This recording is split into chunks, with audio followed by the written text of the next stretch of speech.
What's up? I'm Tyler. And I'm Dakota. And this is the Bourbon and Business Podcast, where we interview successful businessmen and women to let you in on why success doesn't have a single formula to follow. We also have a little bourbon tasting along the way, because why not? Why not? So guys, please enjoy this episode and let us know your thoughts at Bourbon and Business Podcast on Instagram.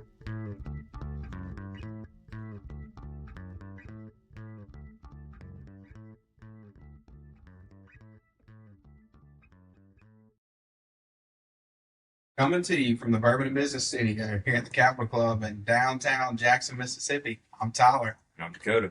And this is the Bourbon and Business Podcast. How you doing this morning, Dakota? Great, Tyler. How are you? I'm doing phenomenal. Glad to be here. Yeah, you look amazing. Well, thank you. I woke up this way. My fingers are closed. Well, you want to introduce our guest to us this morning? I do. Today we have special guest, Jordan Jones, author of Holos, a guide for operator performance, optimization, and wellness. Jordan, welcome. Thanks, man. I'm excited to be here. Yeah, Thanks glad for to the have you. invite. Glad to have you. And then what are we sipping on?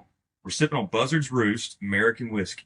That's all I got. Well, We got from Cheers Vineyard. I have to say it's a really smooth whiskey. It's got a little bit of a burn to it. But proof wise, I'm guessing here. I'll say 98 proof. 105. 105. So actually, if it's 105, it's very smooth for that. Yeah. So I'm about to give it a probably 8.9. Okay. So I like it. It's not bad. It's a high score. Yeah. And I think you'll like the burn too. Yeah, I like it. I'll go into my opinion here a little bit later, and then Jordan will get yours at the end. That's Okay. Yeah, that's perfect.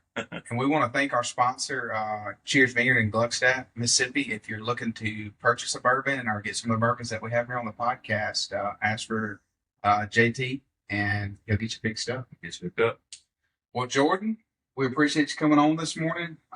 We like to always start this kind of just give our listeners your background, where you're from, and then how you got to the point of becoming a special forces operator. Oh, man. Okay. From originally Ruston, Louisiana. I live here in Mississippi now in the big town of Florence. But I've lived, I think me and my wife counted it up one night, and I think we've had 16 moves. Wow. All over Louisiana, Mississippi, North Carolina, just popping around wherever the Army said yeah. Yeah. Yeah, I guess I've been in the military 20 years. It'll be 20 years in August. Over half of that is spent as a Green Beret. Kind of came to that. It was a lifelong dream. I know that sounds cliche, but that's the truth. I was probably 6 or 7 years old. Saw John Rambo. Yeah. I was like, that's it. That's what I want to be, is a Green Beret. And kind of chased after it, and it just took me years to get to it. Ended up doing a deployment. Tried to go to selection right after my first trip. That was in 2008, 2009 time frame. Didn't work out just yet. Just because it's difficult to swap. I was National Guard, so it's difficult to swap from National Guard to active duty Army. And came home, did some other things within the military, and then finally in 2013 made it to selection through the whole process. So. Well, tell our listeners a little bit, because we have a lot probably out there that listen, and a lot of younger people that maybe have those same dreams. Mm-hmm. What is the process, and maybe get into the mindset of making it through that process of becoming a special forces? Okay. Yeah. The process, if you're going to do it for the National Guard for a 20th group here in Mississippi, or we have 3 other states that are in 2nd Battalion. I think there's 12 states total that are in National Guard Special Forces. You go to a pre-selection. They call it an SFRE, Special Forces Readiness Evaluation. It's 5 days, at least here in Mississippi, it's 5 days long. And it's not fun at all, if I'm being honest.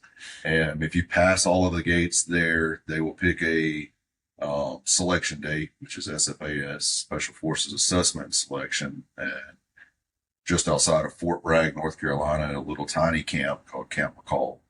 You'll go out there and spend 21 days still right now, If you pass that, then you go to the Q course, the Special Forces Qualification course, which is anywhere between 2 to 3 years, or at least it was when I went. Yeah. So that's a constantly evolving thing. They change the training based on the needs and new technology or whatever.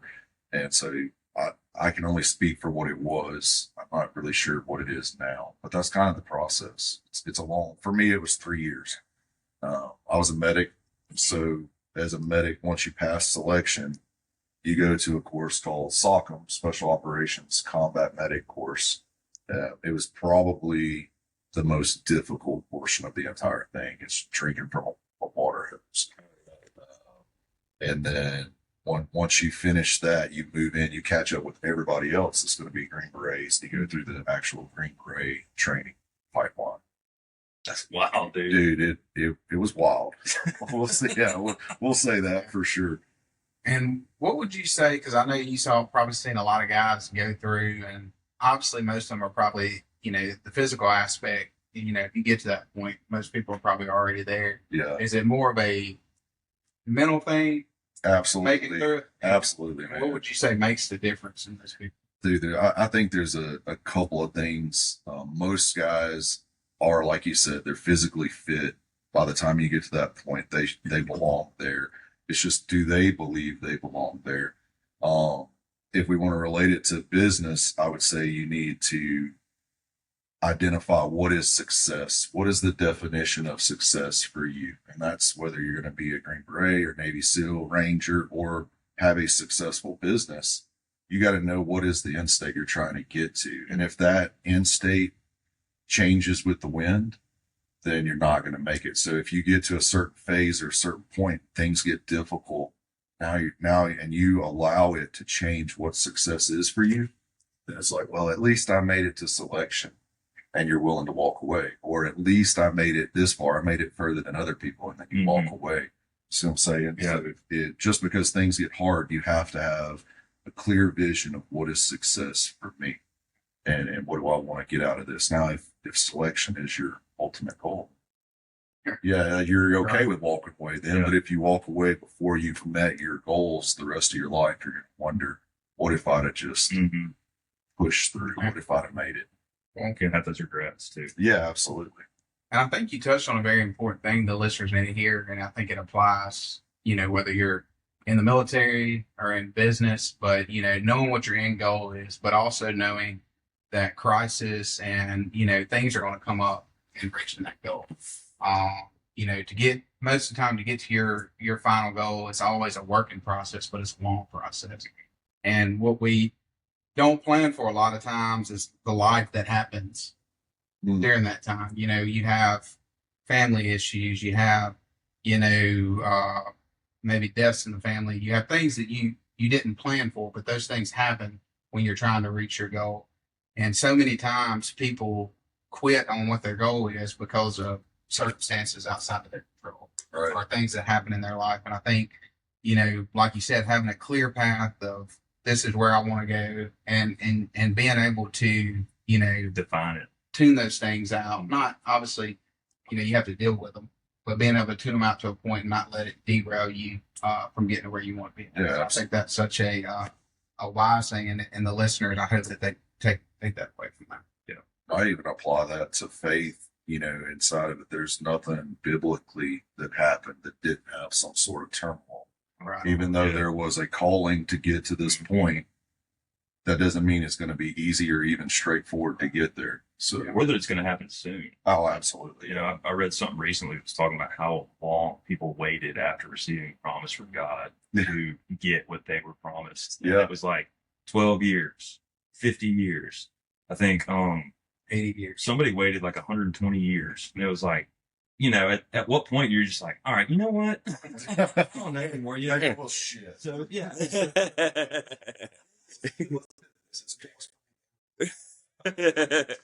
Part of what faith is. It's impressive that these characters of faith in the Bible, similar to Will, of them didn't wait, or were still waiting and messed up in the meantime, but it's part of being human. Absolutely. I think some of that has to happen. I didn't feel that way you know, as a younger me, did not feel that way. Yeah. I definitely am like, man, this should be way easier. I'll tell you what really changed my perspective, that sometimes things have to happen. I was in Africa in the middle of nowhere, and a guy was helping us, an African. He had his hand on a cable. We were moving these really heavy crates, and they volunteered to help us move them. He has his hand on the crate. The operator of the crane either wasn't looking at him and was looking at the ground guy. There was a miscommunication amongst them. And he hits the switch and it pulls his hand into the pulley system and it ripped off his finger, like the tip of his finger. As a medic, I'm like, oh man, here we go. I got work to do now. So I start working on this guy, get him all patched up. He wanted to go to a local hospital and get treated at his clinic. So I take him there, and I felt terrible. I was like, man, this dude lives in the middle of nowhere. They don't have much to begin with. And to have a hand now that is injured, probably permanently, like what's his quality of life? Yeah, dude, what does the rest of his life look like? And my interpreter comes up. He's like, man, why are you so worked up about this? And I was like, man, because the impacts it makes on him. And I'm like making him a goodie basket, like the American thing, like take him and like say, we're sorry this happened on the job with us. And he's like, no, Jordan, this had to happen. You don't know what that's going to do for him or his family. It could be good. It could be bad. You don't know. So why are you worked up about it? It had to happen. I was like, man, what a way to look at something that I think is absolutely terrible for this guy potentially. He's like, you don't know what the outcome is. Why are you still worked up about it? So some of those trials, some of the roadblocks that get in our way on our way to success, they have to be there to help us grow or to protect us or guide us. But I don't know what it is. Well, and I think, as you get older, like you said, you have the perspective to look back and, look at your journey. I look at my journey. I had zero clue what I wanted to do when I was 18 years old. I just started doing stuff. That's right. And it kind of, worked out. And I think so many times, like when you're in the grind and you're trying to figure it out, you're like, I'm never going to figure this out. But knowing, believing in a higher power and that it all works out, as long as you're willing to, put the effort in. That's and right. I think, as long as you don't miss that part, things tend to work out the way they're supposed to. I think, opening your perspective to just being open to, because there's a lot of cultures that have been around way longer than the United States, right? And in the West, we tend to think like, all right, new is better, but that's not always the case. That's true. And there's a lot of people just like, that was probably cultural for them to be like, look, stuff just happens sometimes. They don't know whether it's going to be good or bad. And that's a lesson that you can take back and be like, man, that's really good. That's sound wisdom there, but that's been learned. That's cultural for them. That was something that their ancestors learned way, way long ago and decided to adapt into their culture. And now it's like a just mindset for everybody. But here in the US, we tend to think like progress is better. Progress is better. Progress is better. When sometimes you just got to sit back and be like, it's enough. Yeah. We're okay right now. It doesn't have to be a new thing every week. Right. But there's nothing wrong with pushing yourself at the same time. It's that balance that you got to No, absolutely. That's the key. Yeah. Is balance. It's knowing when to throttle up, when to throttle back, whatever it is you're doing. Yeah, for sure. Well, tell us a little bit about operator syndrome and how your insights led to your new guide. So that was You a have 2 whole. minutes. I got it. Let's go. So I'll be vulnerable and honest with you. So my marriage was at a point of crisis, right? And I say that God was really channeling me. At the moment, I did not agree with that. I did not think that was God at all, but there was a lot of growing going on in there. I probably would have never left my ODA, which is a special forces team, had I got injured. So it was like this trail that I would not have written for myself. I would have avoided all the pain. So I got injured jumping out of airplanes. Imagine that. That wasn't enough to keep me from the team. So I come home one day and my wife says she's leaving. And we start working through that, navigating that. What does that look like? That actually led me to removing myself from a team. And that opened up the position I fell into was human performance and wellness within special operations. It's a whole new field that holistic health was going to be in. And so I'm in this position. I'm trying to work it out. And a friend who I only talk to like once or twice a year calls and he says, hey, he doesn't even know I'm in this position. Yeah. He has no idea about me and my family. He has no idea about the injury. He says, hey, dude, I think you need to listen to this webinar. Yeah. I was like, what's it about? He said, operator syndrome. I said, well, I've heard about it, but I don't really know anything about it. Yeah. He says, yeah, it's free. Get on there and do it. It's like, okay. So I get on there and it's Dr. Chris Free who actually wrote the paper in 2020 on operator syndrome. And what it is it's a collection of symptoms. You can't get diagnosed with operator syndrome.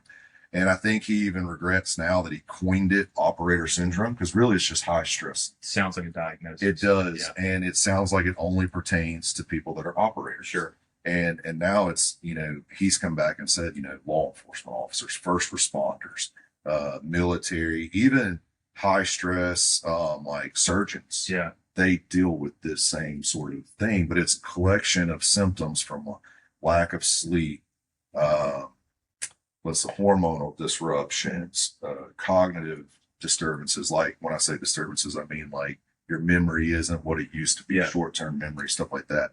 And it all stems from stress. Now, as I'm listening to him talk about it, I'm like, this dude has never met me. Yeah. He never even served in the military. Mm-hmm. And he is describing my life. Yeah. I'm like, well, that's great. Like, we know all the symptoms. Yeah. That's awesome. What do you do with that? Right. So taking that, applying it to my new position, Mm-hmm. it's like, how do we get left of this? So ultimately all these things lead to burnout, which then leads to some sort of addiction, usually, whether it's Advice. a vice to get away from whatever you're feeling. Mm-hmm. And then that leads to ultimately in the military and law enforcement, the number one killer is suicide. So I'm like, how do we get left of all of that? If we know all this information, what heals that information? And maybe that's just me thinking like a medic. Yeah. But that's where I went. And so I started writing a program and researching what does that look like? How do you heal these things holistically? Mm-hmm.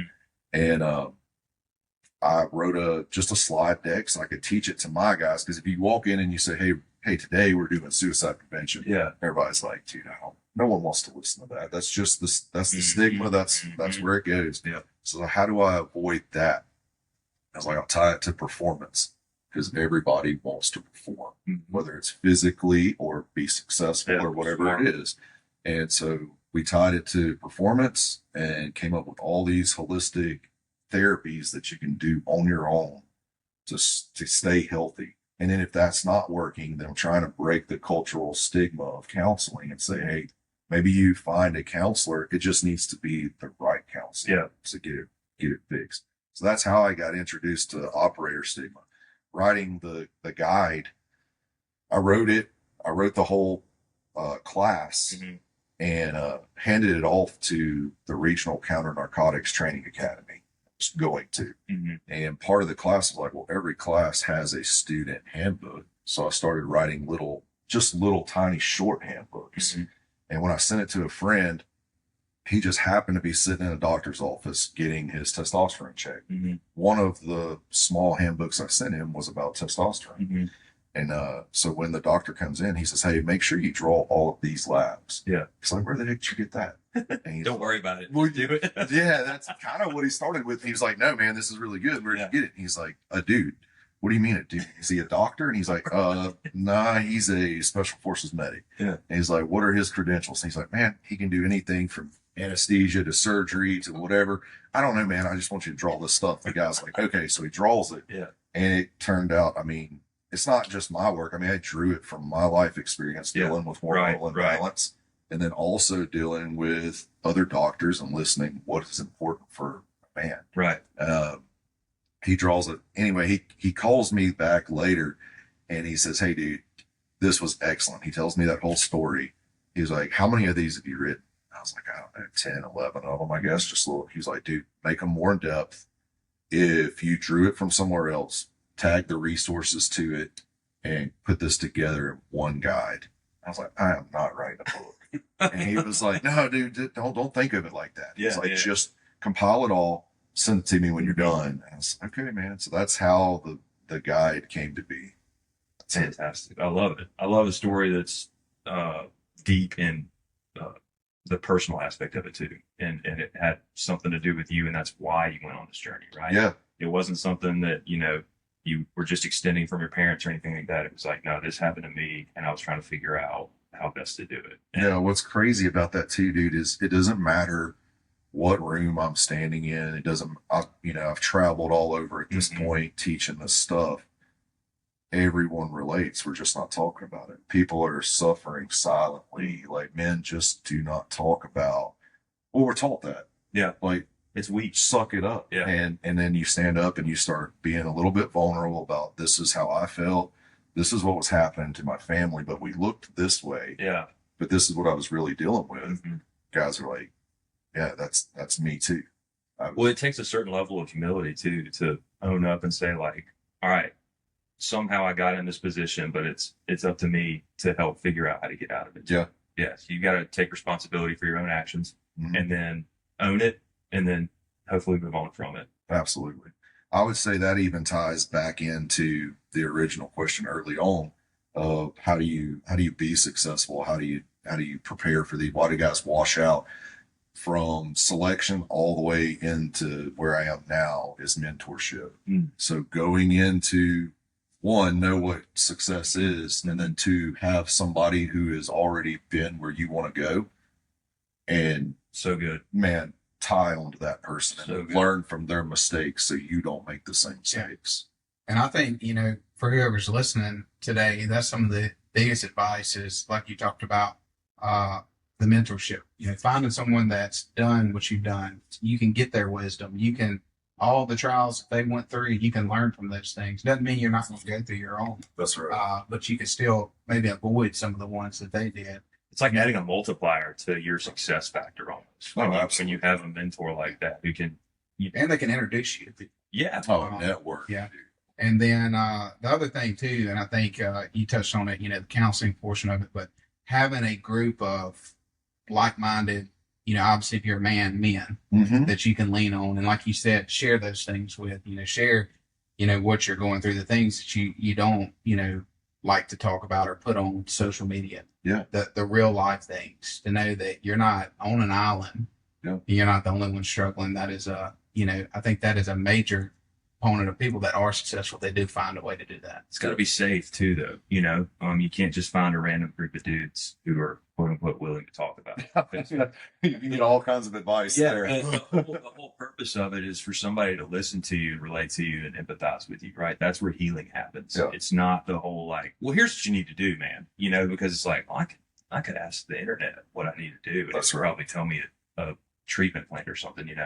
I just need to talk to somebody and have them empathize with me and be like, you're not, like you said, Val, you're not by yourself. You're not alone. You're not crazy. Yeah, exactly. You got to stay healthy through the process, whatever that process is. What is some practical advice you just real quick you could give someone to take away, daily, if you want to be at your peak performance? What are some things that you can do to make sure, just from a physical standpoint that you're operating? Oh man, like I'm not going to try to give workout advice or nutrition advice, stuff like that. Tyler, there's a guide. It's called A Guide for Operators. Go check it out today. I would say the easiest thing is slowing down and being really intentional with your own health and your own wellness.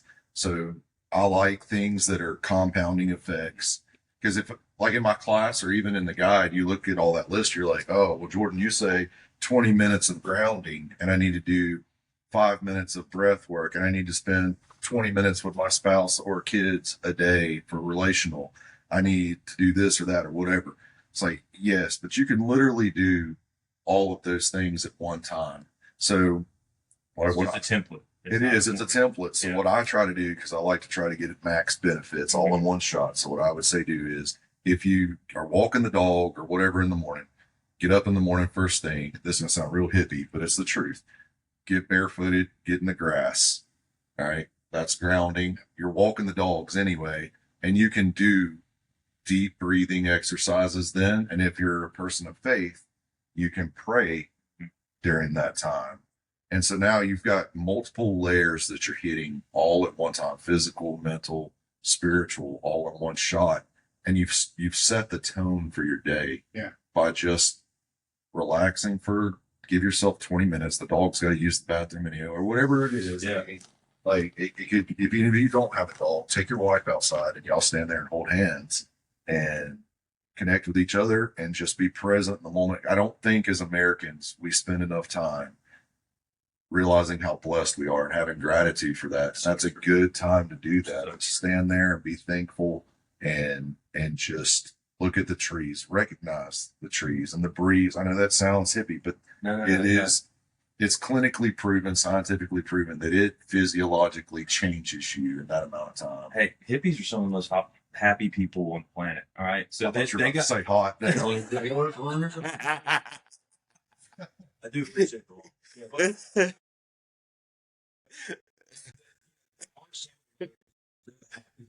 Yeah. And there's a reason for that. It's because that slow lifestyle is what we're made, what we're created for. Right? In Genesis, God walked with us in the cool of the day. Mm-hmm. Like we're just hanging out with God, hanging out, just conversate, stuff. And now it's all about next level, next thing, next progress. It's just stress. Yeah. And that is a great point, Thank you, Tyler. Being in America, things being so fast, we never even take a moment to nature and the things outside. Even I think a lot of people, especially in cities, I grew up in the country. You would walk outside in the stars. I can remember as a kid walking out. The whole skies without the stars. Mm-hmm. Whereas, half the population of the United States don't see stars. Mm-hmm. That's right. And those small things like that just ground you. They bring you back to reality. And you see how small you really are. So,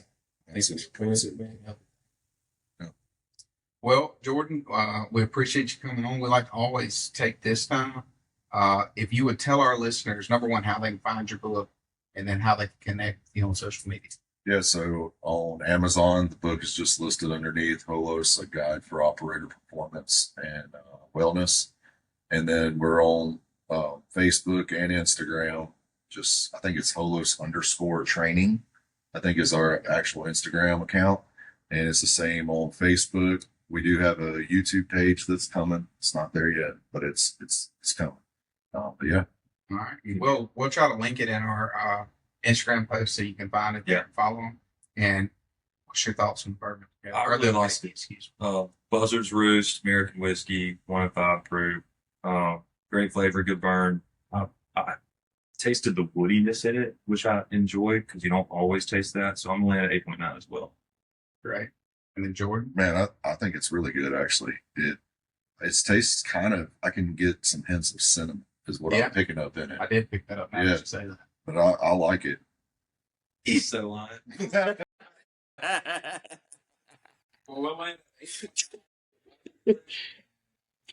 All our listeners, I appreciate you tuning in this week. If you will give us a follow on social media, give Jordan a follow on social media, and we will see you next week. Hope you guys enjoyed this episode. If you have any feedback or would like to be featured, reach out to us at bourbonandbusinesspodcast@gmail.com. Or find us on Instagram at Bourbon and Business Podcast. Thanks again for listening. Follow us for more content and info on the next episode.